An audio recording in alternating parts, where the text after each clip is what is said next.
Bonjour à toutes et à tous. C'est une idée présente depuis longtemps dans l'histoire de la philosophie que les mythes fournissent des clés de lecture aussi riches que commodes pour déverrouiller certains des problèmes que nous rencontrons. Et au sein de la mythologie, le mythe de Prométhée est, avec celui de Sisyphe, en bonne place dans le panthéon personnel des philosophes, depuis Platon jusqu'à Jean-Pierre Vernon. D'ailleurs, je crois sincèrement que durant mes années d'études, aucune autre référence ne m'a plus souvent été utile dans mes dissertations que le mythe de Prométhée, tant celui-ci est profond et rayonne sur un grand nombre de sujets. C'est donc de ce mythe que je me propose de vous entretenir aujourd'hui. Mais en présentant le mythe de Prométhée comme une clé, autrement dit comme une solution, je sous-entends qu'il y a une serrure à déverrouiller, un problème à résoudre. Alors c'est vraisemblablement par là que nous devons commencer. On ne saurait donner une réponse à une question que nous n'avons pas encore posée.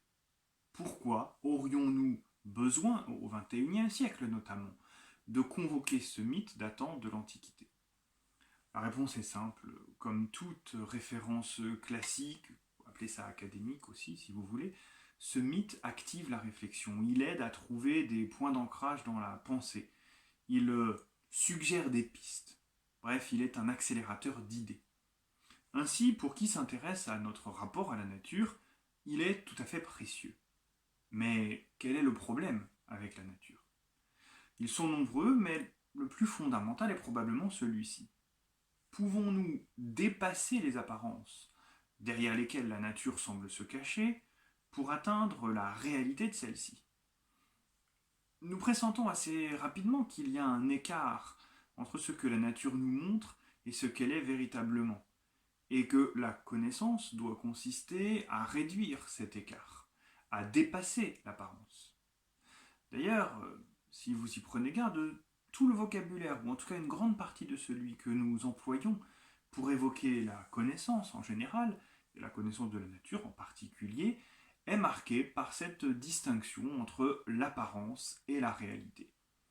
Quand on dit que l'on va révéler ou dévoiler ou découvrir la vérité sur la nature, en l'occurrence, on suggère que celle-ci n'est pas immédiatement disponible, ni pas immédiatement accessible, car elle est dissimulée sous le voile des apparences. Le voile, cet objet dont précisément le retrait est un dévoilement, une révélation, une découverte. On notera au passage que plusieurs représentations de la nature, sous les traits d'une déesse égyptienne, puis grecque et romaine, plusieurs personnifications de la nature, donc, nous la montrent comme une femme dont le visage est caché par un voile. L'Isis des Égyptiens, qui se confond plus ou moins avec l'Artémis des Grecs et la Diane des Romains, incarne cette pudeur, ce mystère, ce secret. Et cette idée qui irrigue la pensée et notre manière de nous représenter la connaissance depuis l'Antiquité, eh bien nous la retrouvons aujourd'hui encore. Notamment dans la méthode scientifique qui peut se présenter très bien comme une méthode conçue pour déjouer l'illusion, pour percer les secrets que la nature tente, dans un premier temps, de nous cacher. Alors, le philosophe et historien de la philosophie antique, Pierre Hadot, a consacré une étude à ce thème. Il l'a intitulé Le voile d'Isis, en référence à cette déesse voilée dont je parlais tout à l'heure. Et en s'appuyant sur les représentations littéraires, iconographiques de la déesse, Pierre Hadot établit plusieurs catégories relatives à notre attitude vis-à-vis de la nature, vis-à-vis des cachotteries de la nature. La première possibilité, c'est le dédain. La nature ne veut pas se dévoiler, très bien, alors qu'elle garde ses secrets.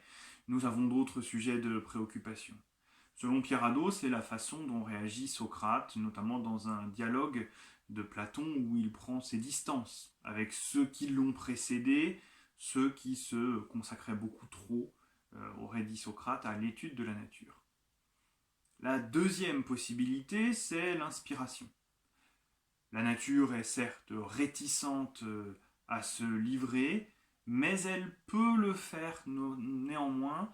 Elle peut dire ses secrets à qui est capable de l'entendre. Alors, ce n'est pas le cas de tout le monde, hein, tout le monde n'en est pas capable. Il y a donc des intermédiaires privilégiés entre la nature et nous. Ce sont notamment, dans la tradition antique, les poètes, ceux à qui les muses viennent confier les secrets de la nature pour qu'ils puissent ensuite les transmettre aux mortels. Et Pyrrhado, qui a associé la première stratégie donc à Socrate, associe cette autre stratégie, celle de l'inspiration, au personnage de la mythologie qu'est ce poète et musicien nommé Orphée. Troisième possibilité, l'interrogatoire. Que la nature ne veuille pas livrer ses secrets importe au fond assez peu. Ce qui compte, c'est que nous autres êtres humains, nous voulons les connaître et que, d'une manière ou d'une autre, nous parviendrons à les lui extorquer. Que ce soit par la violence ou par la force, ou par la ruse, pardon, nous y parviendrons. Et c'est là que l'activité scientifique et technique de l'humanité émerge. Pierre Hadot rattache cette tradition à une troisième figure, après Socrate et Orphée. Il s'agit de celle de Prométhée. Nous voilà donc à notre sujet, à notre personnage. Alors dans le voile d'Isis que je vous ai signalé précédemment, les pages importantes sur ce point, on les trouve dans la 4e partie, au chapitre 9, et en voici quelques extraits, alors que je sélectionne et que j'ai en partie élagué pour ne pas y consacrer trop de temps et vous donner l'essentiel.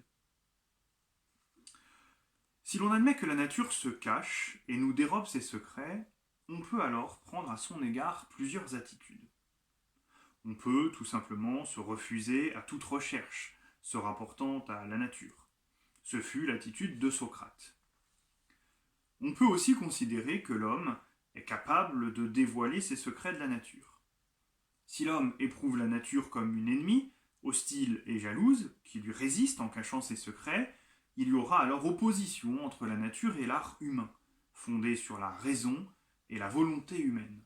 L'homme cherchera, par la technique, à affirmer son pouvoir, sa domination, ses droits sur la nature. Si au contraire, l'homme se considère comme partie de la nature, parce que l'art est déjà présent d'une manière immanente dans la nature, il n'y aura plus opposition entre la nature et l'art, mais l'art humain, surtout dans sa finalité esthétique, sera en quelque sorte le prolongement de la nature. Et alors il n'y aura plus rapport de domination entre la nature et l'homme. Je mettrai la première attitude, celle qui veut découvrir avec ruse et violence les secrets de la nature ou les secrets des dieux sous le patronage de Prométhée. L'autre attitude, à l'égard de la nature, je la dédie à Orphée. On est donc là dans les pages 129 à 135 dont je vous ai fait un condensé. Et puisque j'aime bien de temps en temps faire une sorte de parallèle entre des références académiques et d'autres références un peu plus empruntées à la culture populaire, eh bien j'en profite pour vous signaler au passage qu'on retrouve cette distinction entre Orphée et Prométhée, me semble-t-il, dans l'adaptation, dans le roman de Tolkien et dans l'adaptation que Peter Jackson en a faite en film, à savoir Le Seigneur des Anneaux. Saruman incarne plutôt la tendance prométhéenne et Gandalf incarne plutôt la tendance orphique. On retrouve ici ce duel sous la forme d'un duel de sorciers dans l'histoire de Tolkien. Alors nous allons pour notre part laisser de côté la première des trois possibilités, rattachée au nom de Socrate, celle qui n'entreprend pas de soulever le voile des apparences, mais nous allons aussi nous débarrasser d'une certaine manière de la deuxième possibilité, l'approche orphique, celle qui attend plutôt des forces à l'œuvre dans la nature, qu'elles se confient elles-mêmes, qu'elles initient les êtres humains à leur mystère. Nous, aujourd'hui, nous nous tournons vers la troisième possibilité, l'approche prométhéenne, celle qui donc se fait fort d'extorquer ses secrets à la nature. Alors, que savons-nous au juste de l'histoire de Prométhée ? Au minimum, on retient généralement que Prométhée, qui est un titan, est le protecteur et le bienfaiteur de l'humanité, pour qui il a dérobé aux dieux le feu qui représente le savoir-faire technicien. La plupart du temps, on s'en tient à cette première approche. L'un des dialogues de Platon, le Protagoras, nous donne quelques précisions supplémentaires. Alors, comme il s'agit d'un extrait un peu étendu, Je ne vais pas vous le lire en totalité cette fois, je vais l'intégrer à la vidéo et vous laisser le temps de faire pause pour lire la totalité de l'extrait qui nous intéresse, et je vous retrouve dès que cette lecture est terminée.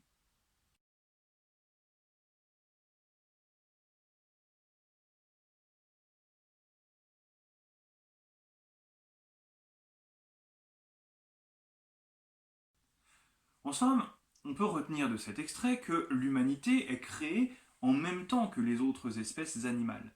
Et elle devrait, comme elle, recevoir une aptitude qui garantit la survie de l'espèce. On a dans ces lignes, au fond, la description d'un écosystème, avec l'idée d'un équilibre entre les espèces. Les conditions climatiques, les relations interespèces ou la répartition des ressources disponibles font l'objet d'une attention particulière. On distribue aux animaux des régimes alimentaires variés, des fourrures, des crocs, des griffes, ou encore une grande vitesse à la course, une progéniture nombreuse pour ceux qui sont souvent chassés.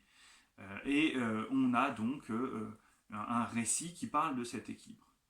Mais cette distribution, qui est prise en charge par Épiméthée, le frère de Prométhée, eh bien, elle ne se fait pas de la plus correcte des manières, parce qu'on nous précise qu'Épiméthée n'est pas très malin et qu'il répartit mal tous ses atouts. Il n'en garde pas assez pour arriver au bout de la répartition, et donc il ne lui reste plus rien à donner lorsque vient le tour de l'espèce humaine. On note d'ailleurs au passage que cela fait, de manière un peu ironique, de l'espèce humaine la première espèce menacée d'extinction dans notre histoire. On a un curieux retournement des choses ici. Mais Prométhée, le frère d'Épiméthée, ne peut pas se résoudre à laisser dépérir l'humanité. Il entreprend donc de voler aux dieux une aptitude qui normalement ne devrait pas échoir aux mortels. Une aptitude qui, au contraire, va, bien qu'elle ne leur était pas réservée, leur permettre d'obtenir un statut à part. Et cette aptitude va faire d'eux, non pas les égaux des dieux, mais des êtres qui ne sont plus tout à fait au même rang que les autres bêtes. Et cette aptitude, eh bien, ce n'est pas le feu.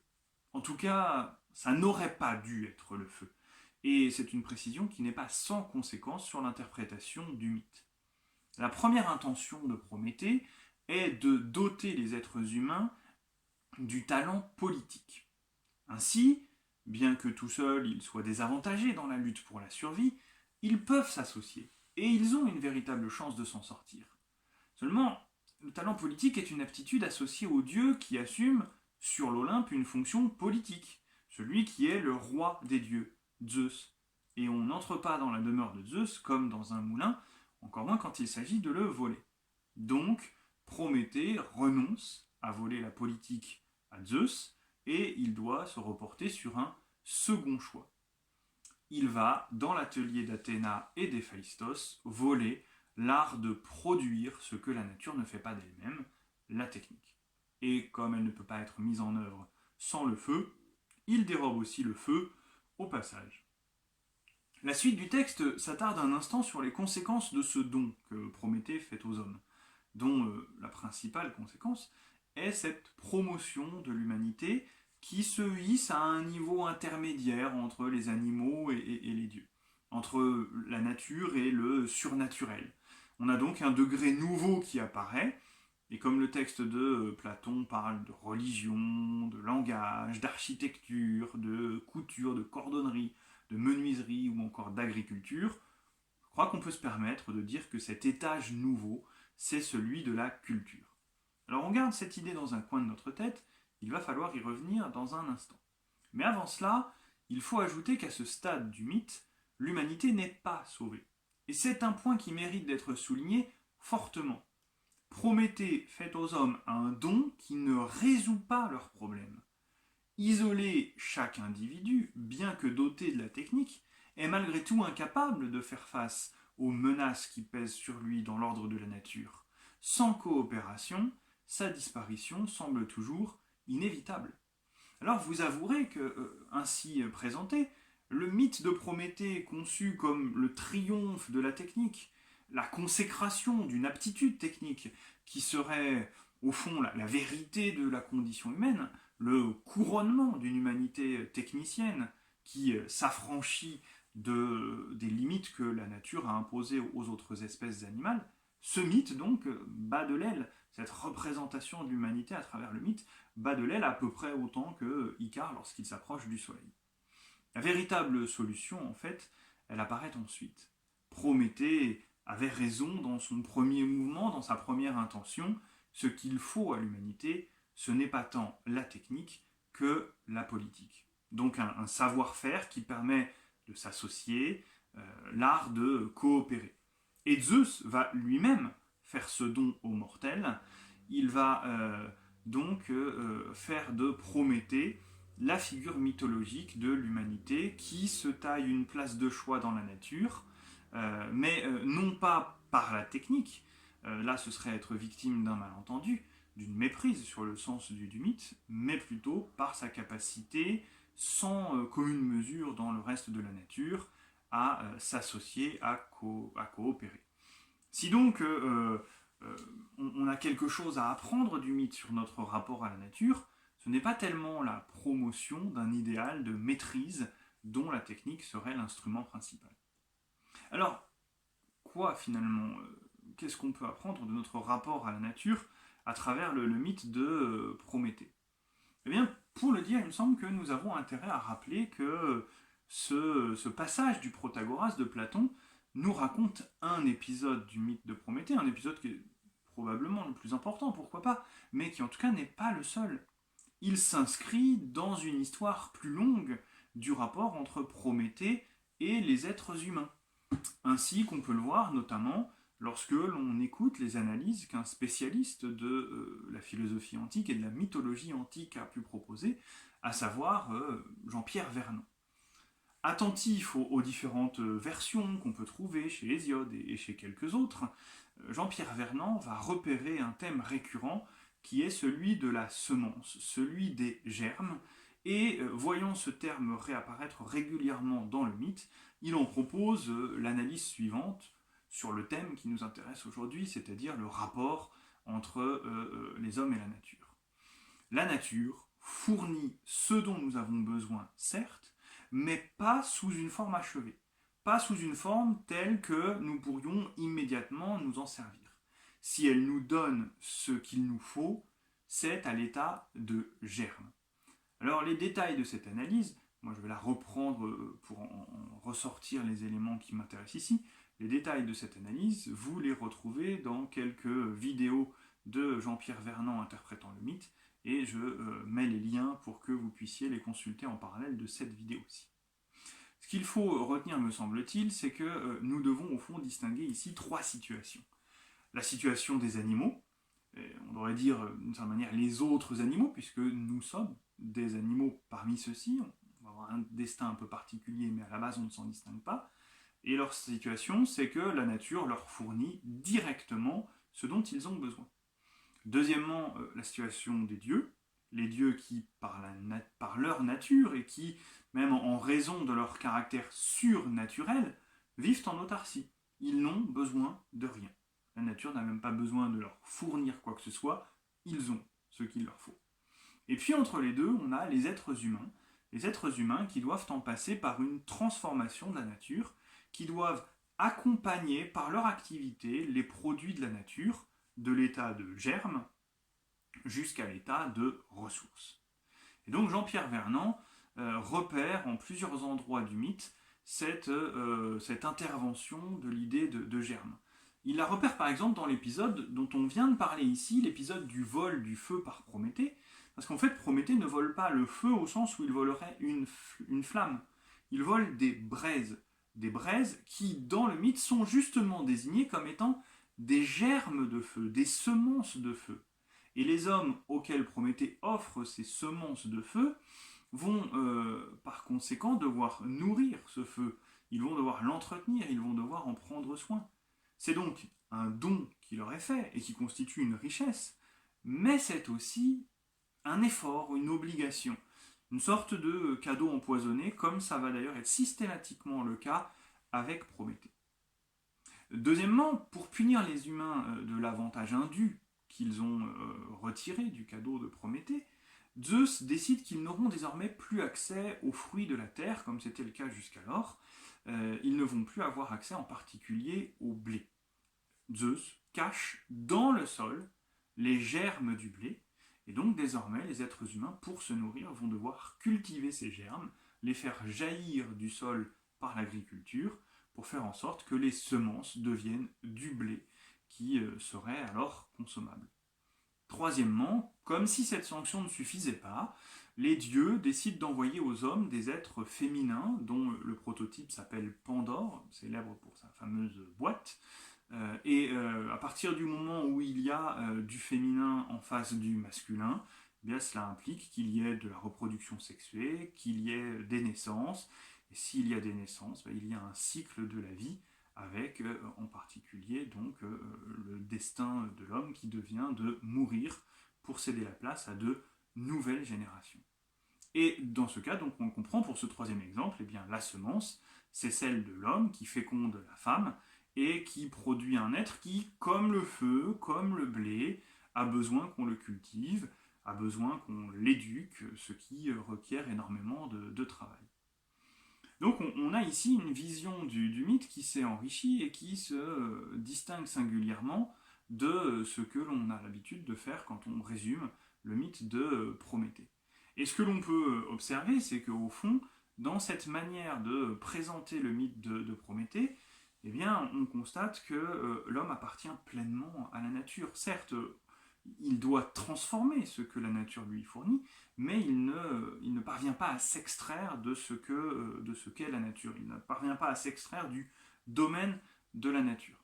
On ne trouvera pas dans le mythe de Prométhée, ni d'ailleurs dans aucun autre, je pense, l'idée d'une humanité qui outrepasserait les limites de la nature, qui serait en mesure de considérer la nature de l'extérieur, et qui, par la même occasion, pourrait aussi agir sur la nature pour menacer son existence.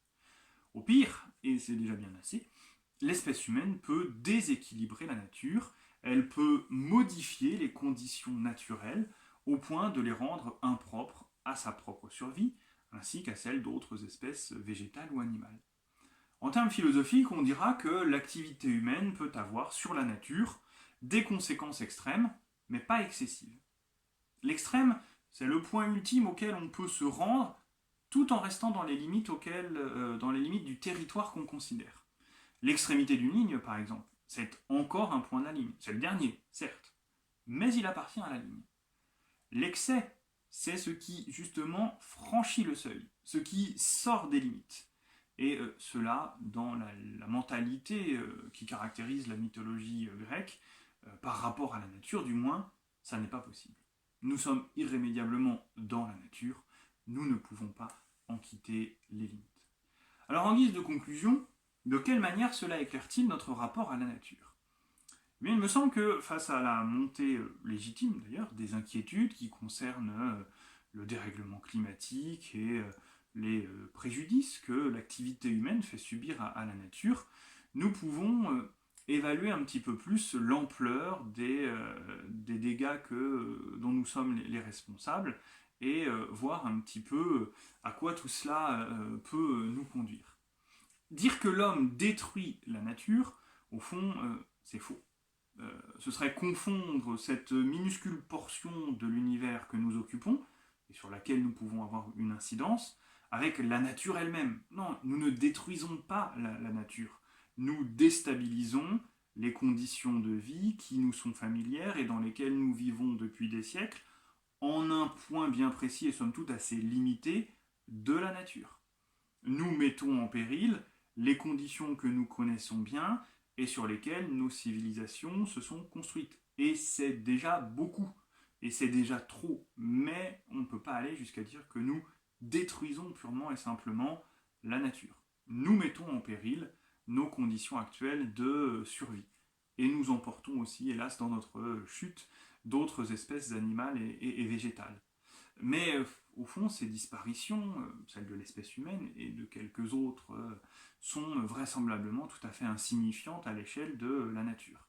Et on voit apparaître ici, me semble-t-il, l'une des difficultés de toute pensée de l'écologie, Alors même que celle-ci entend lutter contre la manière dont l'espèce humaine écrase une partie de la nature, eh bien c'est malgré tout presque toujours et irrémédiablement du point de vue des intérêts humains et dans une perspective humaine que cette pensée de l'écologie mobilise et se mobilise. Au fond, le mythe de Prométhée ne fait pas que nous parler de l'émergence de l'humanité au sein de la nature. Il nous parle également de cet anthropocentrisme qui nous accompagne depuis fort longtemps et qui nous incite souvent à nous voir comme si nous avions pu nous extraire de la nature, nous placer en dehors d'elle.